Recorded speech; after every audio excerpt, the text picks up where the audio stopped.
a stay-at-home dad, watching Disney movies he never had. His daughter digs through all the VHS, crushing the classics in a princess dress. Informed like Scuttle, Kurt's got your ticket, making it real like Jiminy Cricket.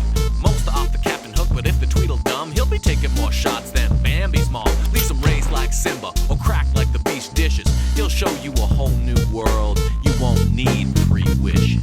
Stay at home, Disney Dad.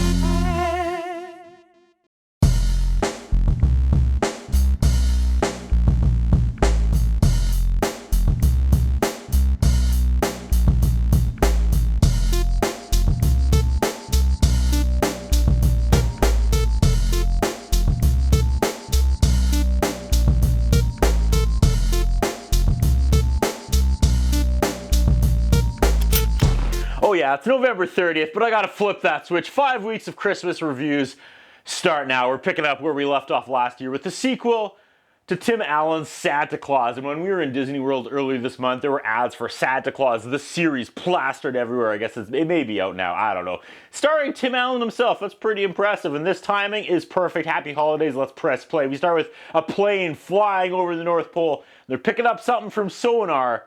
It sounds like tiny hammers, and the camera drops below the ice surface, and we're in Santa's village as the music swells. Oh, it's Santa Claus, too. Opening credits are a montage of the elves making gifts, and these scenes, these sets, seem expensive. Like, these locations are massive and impressive, and this is years before AI. The plane is getting closer, and the elves that are in charge of keeping this place hidden are panicking. They go to ElfCon 2, a periscope rises, and we see Tim Allan as Santa saying, "We got a partridge in a pear tree."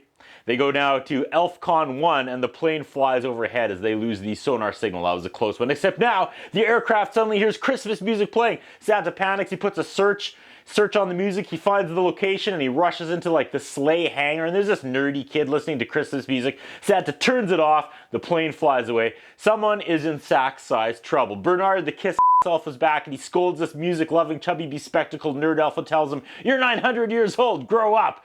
This chunky little guy with the bad haircut and the tragic glasses is named Curtis, and oh no, okay, we move on. There's a secret between Bernard and Curtis, and neither wants to tell Santa. We jump away from the North Pole. We have a teenage couple on the roof. Oh, it's Tim Allan's kid from the first movie. He's sneaking a girl into his house through the roof, and yeah, this is what Christmas is all about. No, it's not their house. They're breaking into the school. That's not what Christmas is about, guys. Okay, this guy is gonna spray paint or tag the gym walls. We get a late 90s, early 2000s rock band Christmas song. I'm guessing the year by the music, because this was a period where all the music sounded like Good Charlotte. But then Hot Principal busts him and the music stops. Back at the North Pole, Santa is doing his final toy tests. Then Santa goes outside and plays football with the elves. I missed why they are doing this, but he's playing football. Okay, Bernard and Curtis finally tell Santa they have bad news for him, and it's the naughty and nice list. They explain, quote, "Charlie is on the naughty list," and Santa asks, "Sheen? I thought he straightened himself out." Take that, Charlie Sheen. Santa Claus 2 is coming for you. No, it's his son Charlie who's on the naughty list. There's more bad news.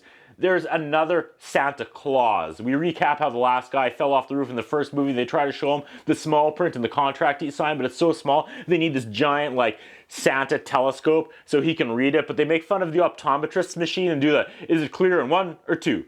1 or 2? 2 or 3? 1 or 3? And that's actually pretty funny. They read the fine print of the clause, and it says that if he does not get married, he will start to declause, and he won't be Santa Claus anymore. He has 28 days to find a wife. 28 days from now will be Christmas Eve, and I'll bet he gets a wife tomorrow, and it doesn't come right down to the buzzer on December 24th, right? Now Santa has a weird meeting with the other holiday magical people, like the Tooth Fairy doesn't want to be called a fairy anymore. He wants to change his name. Cupid and the Easter Bunny are there. Sandman is there. They vote down the name change. Santa explains why he's sad. Charlie is on the naughty list, and he has to get married by Christmas Eve. The desantification is called the Mrs. Claus, or the Mrs. Santa Claus. Cupid can't use his magic on Santa.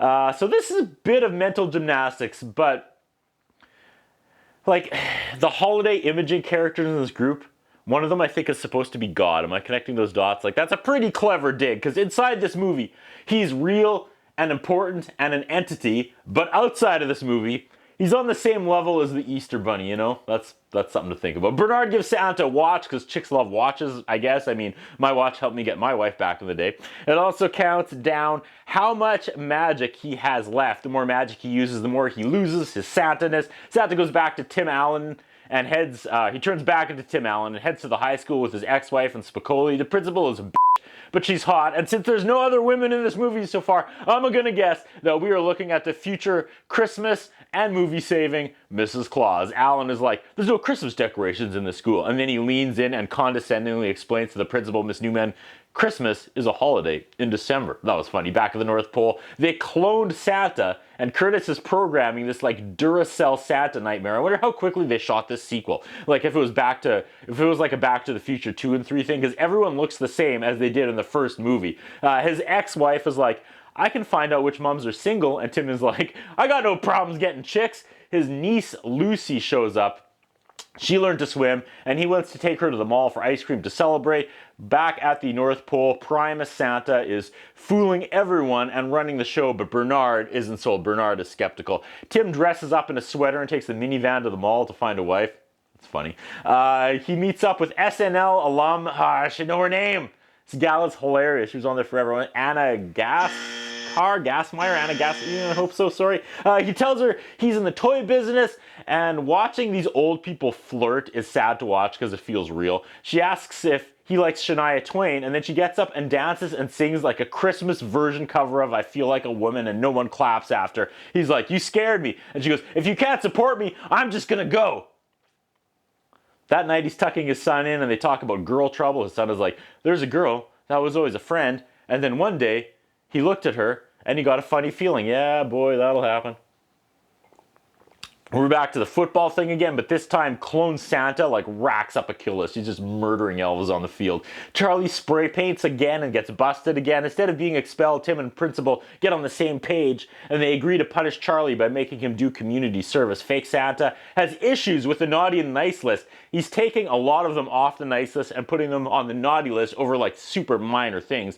Duracell Santa is just coming off the rails, and we get a sweet hip-hop Christmas song that still kind of sounds like Good Charlotte. Okay, here we go. Alan brought mean Principal a coffee, and they talk Charlie and continue to bond. A little girl walks up to him and asks him for a swimming pool.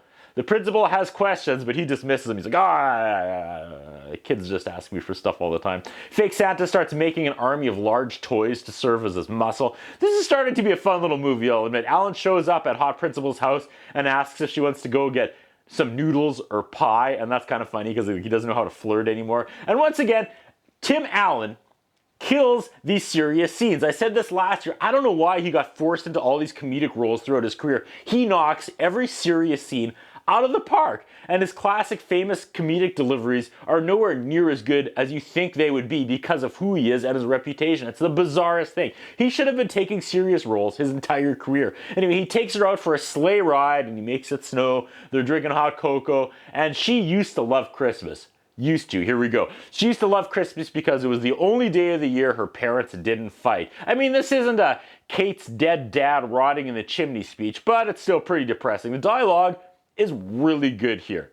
I can't get past how good of an actor Tim Allan is when he's not trying to play the fool. She tells him she always believed in Santa and defended him in school, and one day she came home with a bloody nose and her parents finally told her that Santa wasn't real. This is wonderful stuff. She takes him as her date to some school staff function. Tim decides to liven it up and use some of his last remaining Santa magic. He gets on stage. His name is Scott Calvin. That's his real name. On stage, he gives his like Christmas Linus Charlie Brown speech. Then he pulls out a sack of toys from behind the stage and he starts handing out gifts to the adults. And it's all the stuff they wanted from their childhoods.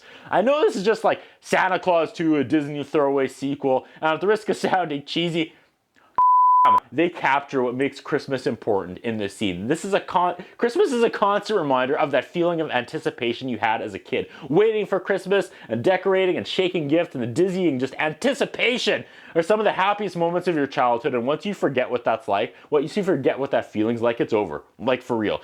If it's Christmas and you do not once remember a childhood moment that makes you happy, you're dead inside. Like pack it in, fix yourself. Hot Principal, Carol is her name, gets her favorite childhood ask, a specific baby doll, and she can't believe it. She takes Alan to the hallway and starts making out with him. Guys, Listen to your girls. Buy them thoughtful gifts. I love this movie, honestly. Back at the North Pole, Duracell Santa is completely unhinged. He decides all kids are naughty, so everyone's getting coal. He brings in his army of giant toy soldiers to carry out his evil mission. He's dressing like a general. This is all good stuff. This has gone on long enough though, so Bernard tries to out him and say he's not the real Santa, he's just a toy, and the toy soldiers carry him away to the North Pole Detainment Center.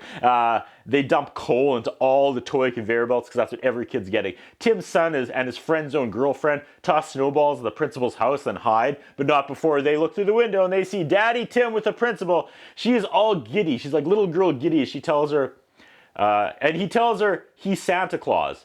And she's like, no, that's not funny. She's like, you're just scared. You're trying to push me away. Like, maybe show her some magic, bro, to prove you're... No, she just kicks him out and he leaves. Okay. Back at home, his son breaks down because his dad is the greatest person in the world and he can't tell anyone. That's this kid's problem. Okay. And that was a pretty good twist. They pulled it off. Alan tells his son that his time as Santa is almost up. In the next scene, his son Charlie is shoveling snow and Lucy asks if Uncle Scott is Santa and he says no. And he's mad, but Lucy drops some truth bombs on him about dads, and Charlie realizes he's kind of being a jerk. Back at the North Pole, it's now become like a Madeline-sized sweatshop. Nazi Santa is a great character. Nerd elf Curtis shows up at Alan's front door and says, there's trouble at the plant. Tim is out of magic and Curtis is out of acting ability, but they still have Comet. Comet talks like Snitch, then farts. Don't do this, Santa Claus 2. Stay out of this dumb comedy territory. Lucy loses a tooth, so they get an idea. When the tooth fairy shows up for the tooth, they nab him. The tooth fairy flies them back to the North Pole. Charlie meets up with hot Principal Newman and tells her that no, his dad really is Santa. He gives her the snow globe and shows her that Maurice is lost in the woods and is going to die unless the beast lets her go. No, it fills her with Christmas joy. She believes him.